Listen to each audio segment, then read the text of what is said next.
நன்றி. பிறர் உங்களுக்கு சில பொருட்களை கொடுத்தாலோ அல்லது உதவி செய்தாலோ அவர்களுக்கு நன்றி செலுத்தவும். மன்னிக்கவும்.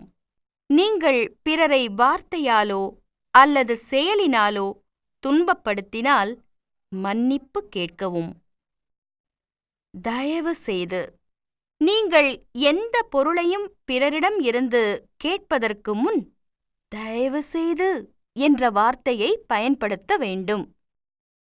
காலை வணக்கம். காலையில் நாம் ஒருவரை முதன்முறை சந்திக்கும்போது காலை வணக்கம் சொல்ல வேண்டும். பகிர்ந்து கொள்ளுதல். நம்மிடம் உள்ள பொருட்களை மற்றவர்களுடன் பகிர்ந்து கொள்ள வேண்டும்.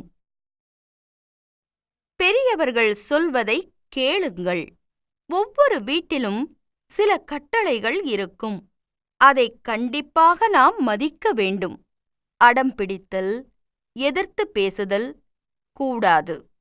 பெரியவர்களை மதியுங்கள். மற்றவர்களுக்கு உதவுங்கள். துன்பப்படுகிறவர்களை பார்த்தால் நாம் அவர்களுக்கு உதவி செய்ய வேண்டும்.